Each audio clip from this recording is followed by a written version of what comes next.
है। एक का नाम है ज्ञान और एक का नाम है वैराग्य। ये दोनों ज्ञान वैराग्य रूप हमारे पुत्र हैं। नारद जी ने पूछा ये तुम्हारी दशा कैसे हुई? उसने कहा बाबा जब से कलयुग आया है तब से ज्ञान और वैराग्य एकदम वृद्ध हो गए। बाबा कोई तरीका बताओ। देव ऋषि नारद ने कहा देवी मैं कलयुग में भी ज्ञान वैराग्य को जागृत करवाऊंगा। वहां से बद्रिका आश्रम गए जहां पर सनत सनंदन सनत कुमार रहते हैं। देव ऋषि नारद ने कहा हे सनत कुमार कलयुग का जब से आगमन हुआ है ज्ञान और वैराग्य पुट्ठे हो गए। कोई तरीका बताओ। सनत कुमार ने कहा बाबा कलिकाल आ चुका है, कलयुग, लोगों के अन्न में ही प्राण होंगे। तुम ज्ञान की बात कर रहे हो, तुम वैराग्य की बात कर रहे हो। अरे ज्ञान वैराग्य की बातें सुनने के लिए किसके पास टाइम होगा? जब व्यक्ति के पास टाइम खाली होता कहता चलो पार्क टहलाए चल के। जब समय खाली होता कहते चलो पिक्चर देखाए चल करके। कहां किसके पास ज्ञान वैराग्य की बात करने का समय है? हे देव ऋषि नारद अगर तुम कुछ दिनों के लिए ज्ञान वैराग्य को जागृत करना चाहते हो तो जाओ उनको भागवत की कथा सुनाओ। जाओ भागवत की। तुम्हारा भाई मिक्सर डिस्टर्ब कर रहा है। भागवत की कथा सुनाओ जाकर। देव ऋषि नारद आए बड़े प्रसन्न होकर। आप लोगों को हम भागवत सुनाना चाहते हैं। उन लोगों को पता ही नहीं था कि भागवत होती क्या है। उन्हें यह भी नहीं पता था भागवत खाई जाती कि पी जाती है।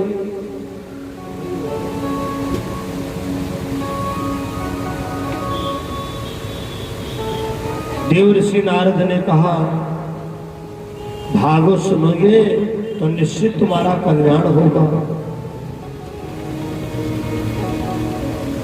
धर्म परिसजनों देव ऋषि नारद ने उस समय पर लोगों को भागवत सुनाई जब मानव जो है पनमानुष बन चुका था। मानव तन ये गुलाब है मिलती न बार में बार। पत्ता फल कर गिर गया तो बहुरी नला डाढ़। देव ऋषि नारद ने लोगों को सत्संग करवाया, ज्ञान दिया। लोगों ने भागवत की कथा सुनी। सुनकर के ज्ञान आया, ज्ञान से वैराग्य की प्राप्ति हुई और भक्ति जवान हुई। ज्ञान वैराग्य भी जागृत हुआ। वही भागवत के महात्म की कथा ज्ञान भक्ति वैराग्य की आप लोगों ने सुना। इसके अगले अध्याय की थोड़ी कथा और है, उसके बाद में कार्यक्रम का विश्राम होगा। पहली मीटिंग है,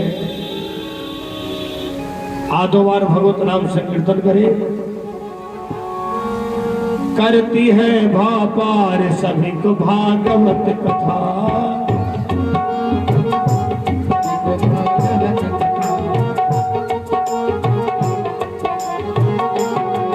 भागवत कथा भागवत कथा भागवत कथा भागवत कथा भागवत कथा जन जन में उपदेश है देती भागवत कथा। जन में संदेश है देती भागवत कथा। भागवत कथा भागवत कथा भागवत कथा जन जन में संदेश है देती भागवत कथा।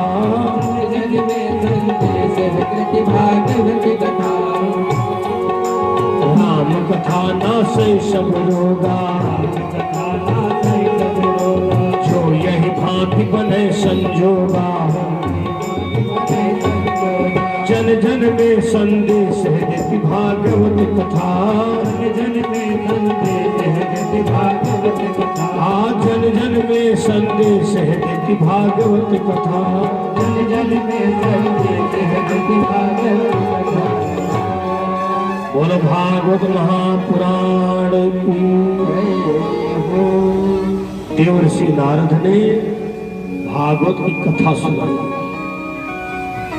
अगले अध्याय में वर्णन आता है गोकर्ण धुंधकारी। गोकर्ण धुंधकारी आत्मदेव नाम के ब्राह्मण जिनकी पत्नी का नाम था धुंधली। इनके कोई संतान नहीं हुई। जब संतान नहीं हुई तो श्मशान घाट पहुंचे और मुर्दों से कहते हैं अपनी अवस्था हमें दे दो और हमारी अवस्था तुम दे दो। मुर्दों ने कहा आत्मदेव तुमसे अच्छे हैं जो कम से कम जल तो रहे हैं। अरे तुम तो इस लायक भी नहीं हो। यद्यपि मुर्दा नहीं बोलता है लेकिन आत्मदेव को लगा कि मुर्दा बोल रहा है। लाइव है लाइव। आत्मदेव ब्राह्मण धर्मप्रिय सज्जनों लाइव चल रहा है। आत्मदेव ब्राह्मण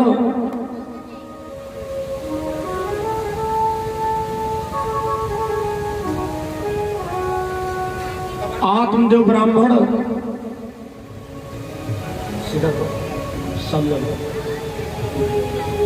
आत्मदेव ब्राह्मण ने अपने प्राणों का प्राणांत करना चाहा। भगवान सन्यासी का रूप धारण करके आए और कहा ब्राह्मण देवता तुम क्यों अपनी आत्महत्या करने जा रहे हो?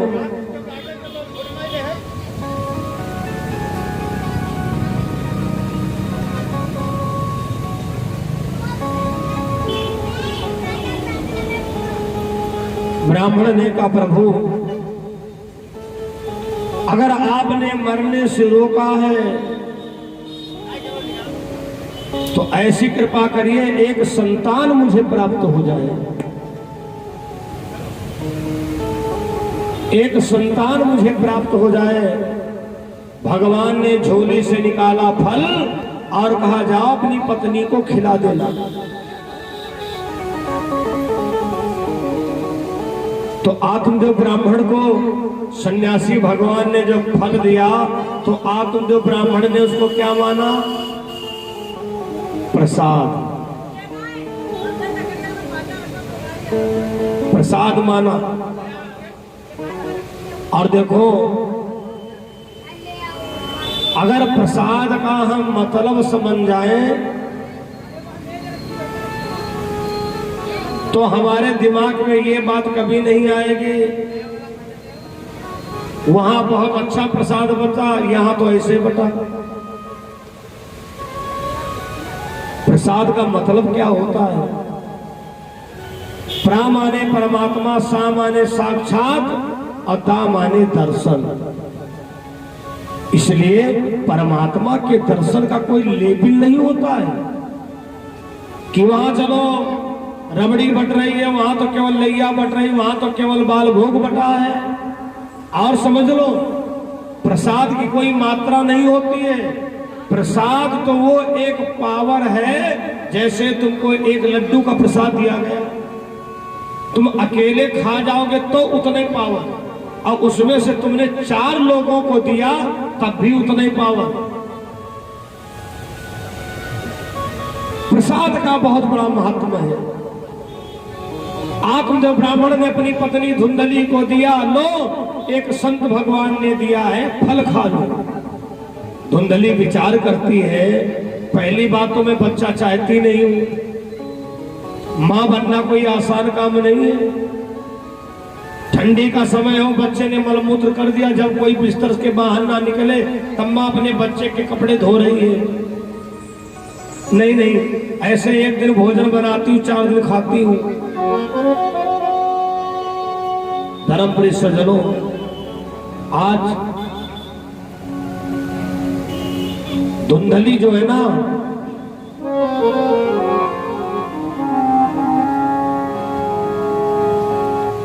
धुंधली फल को गैया को खिला दिया। जब गैया को खिला दिया फल,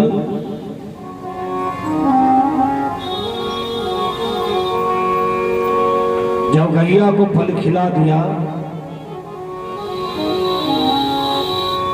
लुका छिपा कर गाय को वो फल दिया खिलाए। इसी तरह से दोनों की ठहर गई है रात। लुका छिपा करके गैया को फल खिला दिया। कुछ दिनों के बाद गैया ने भैया गर्भ धारण कर लिया। अब लोग चर्चा करने लगे, अरे पंडित जी तुम्हारी गैया के तो बच्चा है। अब जोई जोई कहा तो धुंधली के बुखार चढ़े।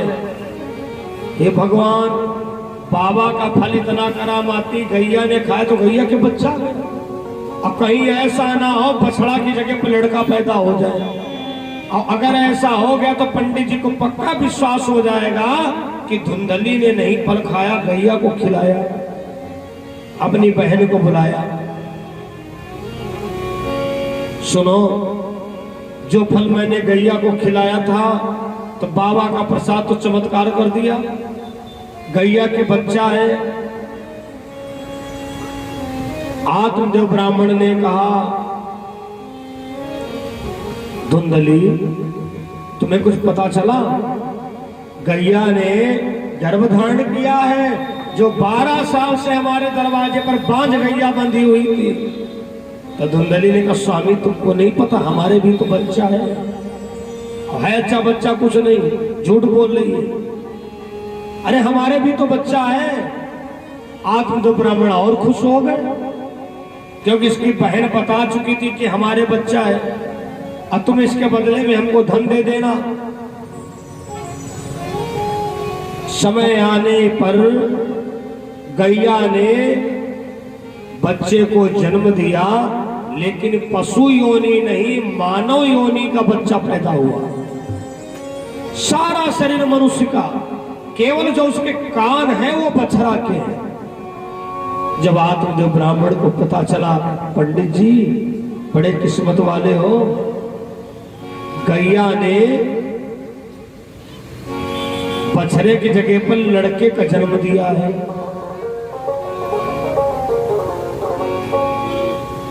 लोगों ने कहा, पंडित जी इस बच्चे का नाम भी रख दो। आत्मदेव ब्राह्मण ने उस बच्चे का नाम रख दिया गोकर्ण। उस बच्चे का नाम रख दिया गोकर्ण।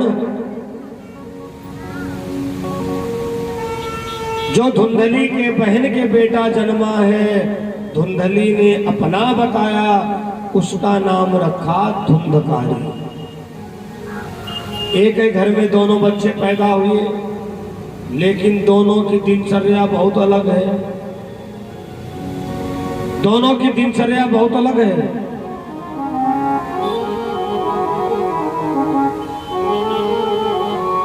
गोकर्ण से संध्या तक पूजन में समय बिताता है। गोकर्ण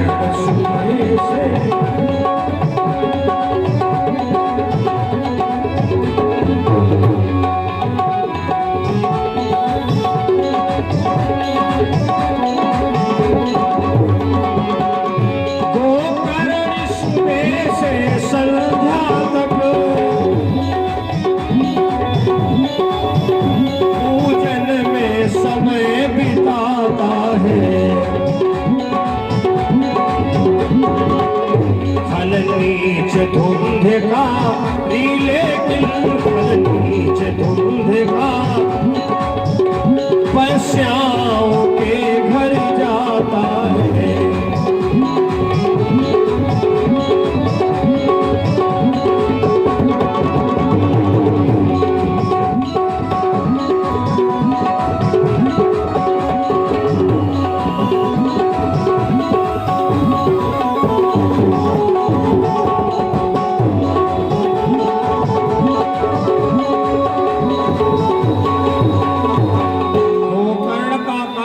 सुबह उठता है, पिता के साथ में स्नान करता है, ध्यान करता है, पूजन करता है। और धुंधकारी का काम है सुबह सुबह शराबियों को ढूंढता है, जुआरियों को ढूंढता है और पता लगाता है, भैया ये बताओ वैश्याओं का ऑर्केस्ट्रा कहाँ हो रहा है, नृत्य कहाँ हो रहा है। एक तरफ तो आप जो ब्राह्मण के पास में धन्यवाद लोग देते हैं, पंडित जी आपका गोकर्ण लड़का बहुत अच्छा है, तो दूसरी तरफ 10 लोग आ जाते हैं, महाराज तुम्हारा धुंधकारी बड़ा दुष्ट है, हम पानी पीने जा रहे थे, हमारे लोटा में हाथ मार दिया।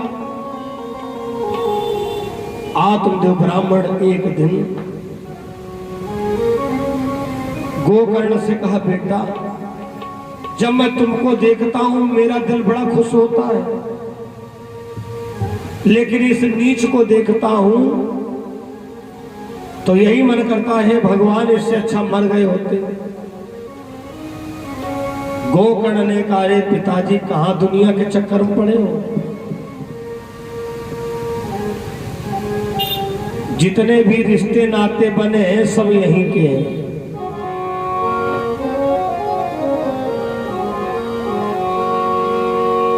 परिवार के सब जाएंगे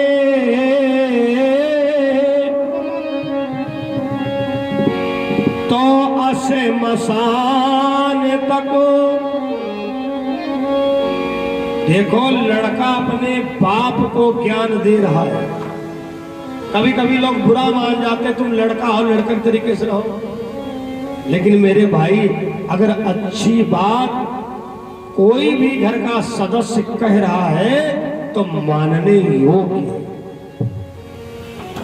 चाहे लड़का हो, चाहे पोता हो, चाहे पोती हो,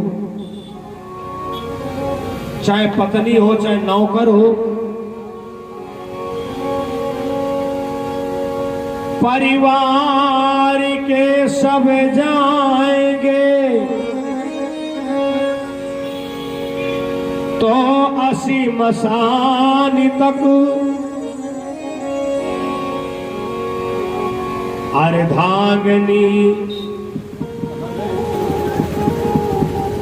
बढ़ेगी तो केवल मकान तक।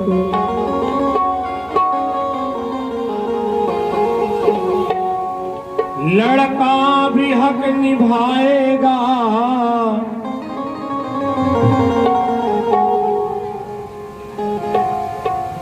तो मांगी निदान तक। पिताजी कहाँ दुनिया के चक्कर में पड़ गए हो, हमारी बात मानो। आप आज ही घर छोड़कर चले जाओ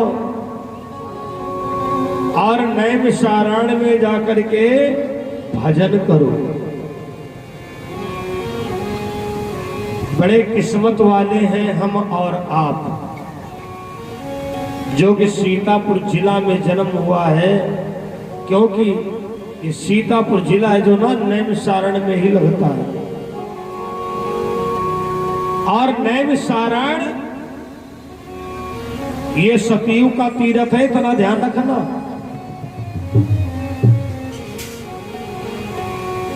द्वारिका जो है द्वापर का है, अयोध्या त्रेता का है, लेकिन नैमिषारण्य सतयुग का है, जिसको लोग नीमखार कहते हैं, कोई नीमसार कहते हैं।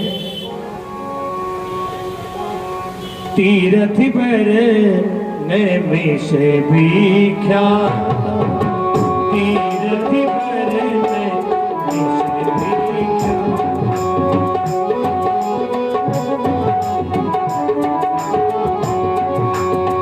तीर्थ बरे नैमिष विख्यात,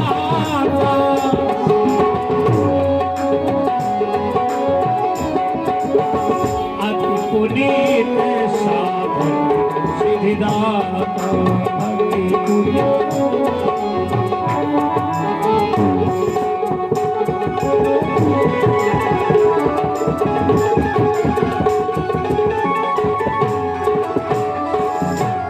तीर्थ बर नैमिष विख्याता, अति पुनीत साधक सिद्धिदाता। तीर्थ तो सभी पुनीत है, लेकिन नैमिषारण्य अति पुनीत है, साधक को सिद्धि देने वाला है। इसी नैमिषारण्य में 88,000 ऋषियों ने तपस्या किया था। ये वही तपोभूमि है जिस भूमि के बारे में देवताओं ने कहा, वो ऐसी कौन पुनीत जगह है जहां पर हम देवता लोग तपस्या करें। सुदर्शन चक्र छोड़ा गया, ये भैया अपने आप कम पड़ जाता है। देखो एकदम बंद हो गया। हालो देखो, ये बंद तो नहीं हो रहा, कोई सिस्टम बंद हुआ है। हेलो, बोलो सच्चिदानंद भगवान की, ब्रह्म सच्चिदानंद भगवान की। तीर्थ पर नैमिष विख्याता, अति पुनीत साधक सिद्धिदाता।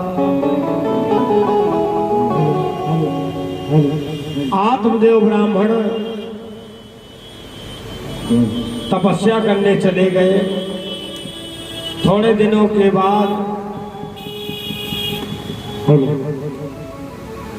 गोकर्ण भी चले गए। अब घर पर रह गए केवल धुंधकारी महाराज। एक दिन वैश्याओं ने कहा, धुंधकारी तू ऐसे चलाता है, पैसे दाम लाया कर। लाठी लेकर के गया, अपनी मां से कहा, पिताजी से पैसा चुरा चुरा के तुमने कहां रखे। धुंधली ने कहा, बेटा जमीन में गाड़ रखा, सो जाओ, सवेरा होते ही दे दूंगी। जमीन में होता तो कुछ देती। रात को विचार करने लगी, करूं तो क्या करूं। घर के बाहर एक कुआं बना हुआ है, उसी में गिरकर प्राणों का प्राणांत कर दिया।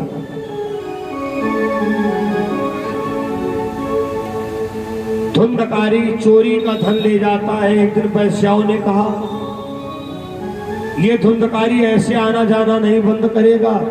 एक वैश्या ने कहा, इसका काम ही तमाम कर दिया जाए।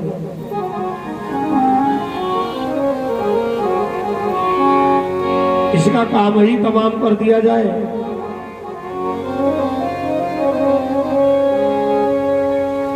धर्म प्रिय सज्जनों, जब धुंधकारी को नींद आ गई तो वैश्याओं ने हाथ पैर सब धुंधकारी के चारपाई में बांध दिए।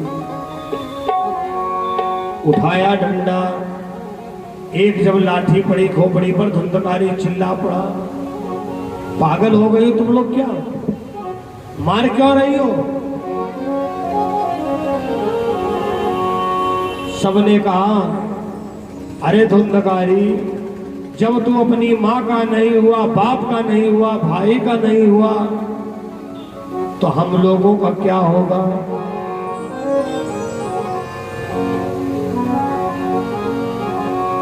किया रात ही रात में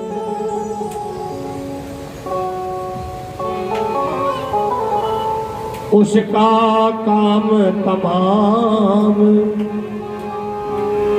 मिला न पापी को मगर मर कर भी विश्राम।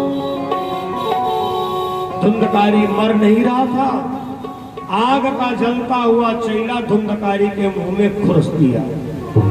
धुंधकारी मर गया, मरने के बाद में प्रेत बनता है। जब गोकर्ण को पता चला कि हमारा भाई धुंधकारी मर गया है, तो अपने भाई के मोक्ष के लिए गया प्रयाग, पिंडदान सब कुछ किया। 1 साल के बाद जब घर आए तो क्या देखा? दरवाजे पर मधुमक्खी का छत्ता लगा हुआ है। दरवाजे पे मधुमक्खी का छत्ता लगा हुआ है और बबूल का पेड़ उगा हुआ है। धुंधकारी समझ गए हमारे घर पर पाप आत्मा निवास कर रही है। पूजनादि कार्य में बाधा पड़े, पूजा पाठ में मन ना लगे, तो समझ लो हमारे घर में कोई पाप आत्मा का निवास हो गया। गोकर्ण महाराज ने जैसे ही गायत्री मंत्र का विनियोग किया, धुंधकारी असली भेष में हो गया। कहता है, भैया हमारा कल्याण करो। गोकर्ण ने कहा, रे हमने तुम्हारे लिए गया प्रयाग पिंडदान सब कुछ किया। धुंधकारी ने कहा, भैया गया प्रयाग पिंडदान के द्वारा साधारण मरने वाले लोग तरते हैं, हमने पाप नहीं, हमने तो महापाप किया है।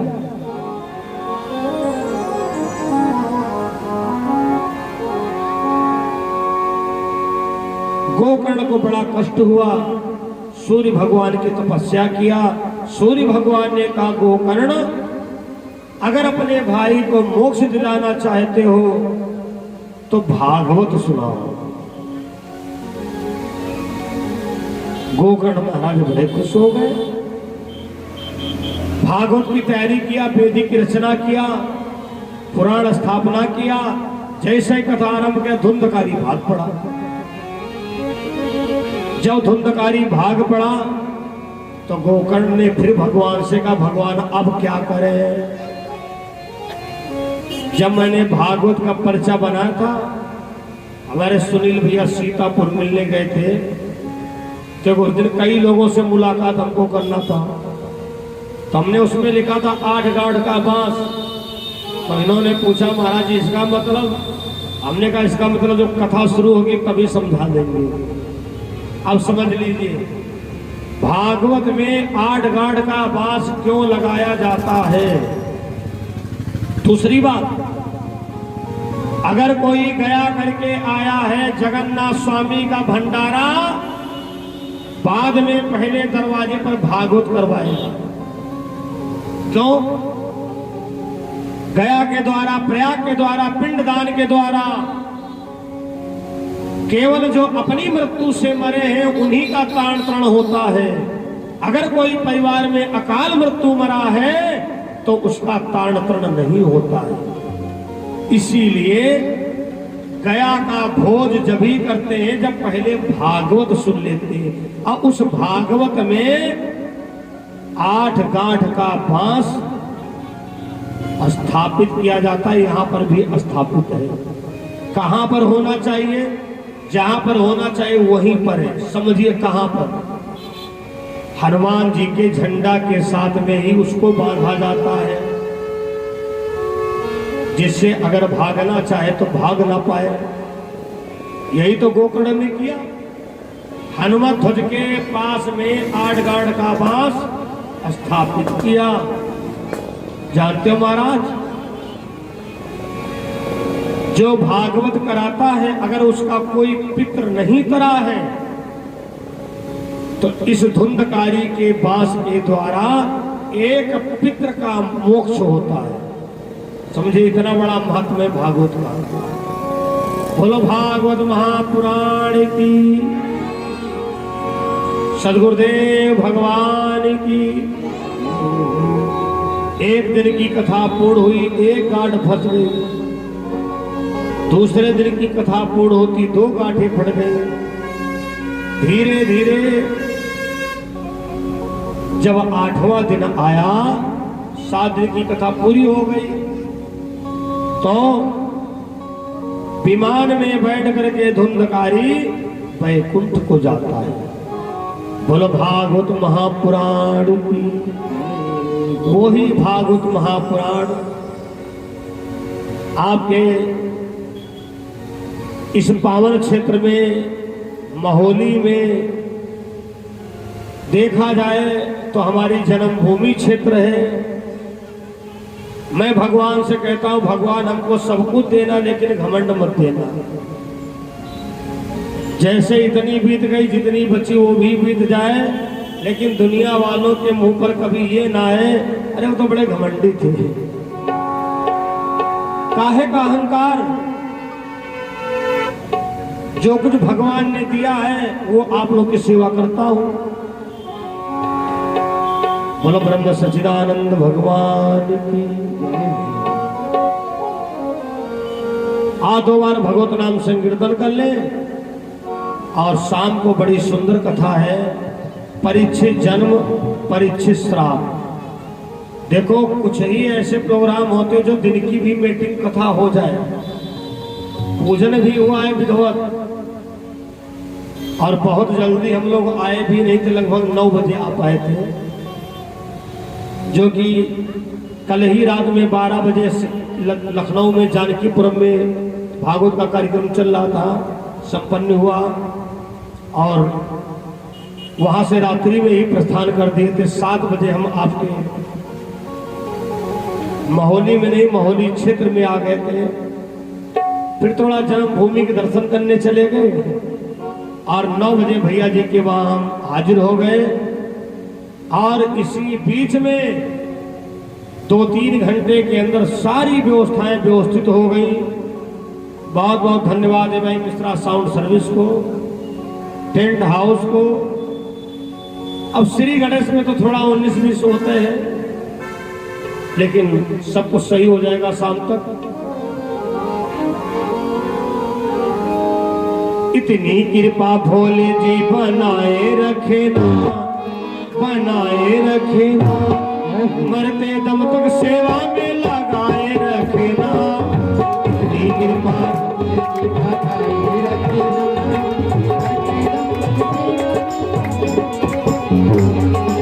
इतनी कृपा भोले जी बनाए रखे ना, बनाए रखे ना, मरते दम तक चरणों में लगाए रखे ना।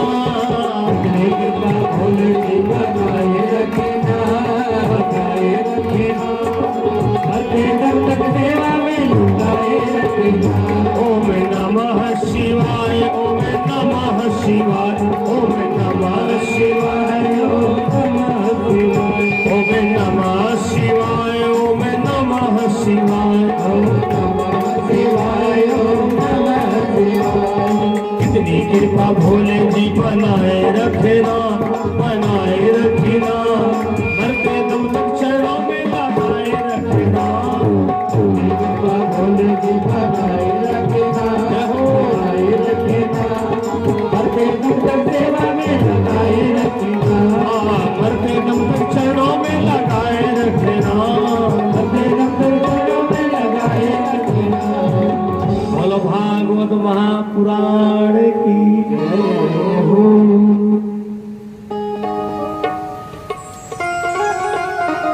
सब लोग खड़े हो जाएं। देखो एक सूचना देना चाहूंगा, पापियों को पाप से है तारती, श्री भागवत भगवान की है आरती, पापियों को पाप से है तारती। परिवार के लोग बारी बारी से बदल बदल के करते रहे। श्री भागवत भगवान की है आरती, पापियों को पाप से है तारती, श्री भागवत भगवान की है आरती, पापियों को पाप से है तारती। मुक्ति पंथी है पंचम वेद निराला, वेद निराला नवजोत जगाने वाला, हरि नाम यही हरि ध्यान यही, हरि नाम यही हरि ध्यान यही, जग के मंगल की आरती, पापियों को पाप से है तारती, श्री भागवत भगवान की है आरती, पापियों को पाप से है तारती। ये शांति गीत पावन पुनीत पापों को मिटाने वाला, हरि दर्श कराने वाला, शांति गीत पावन पुनीत पापों को मिटाने वाला,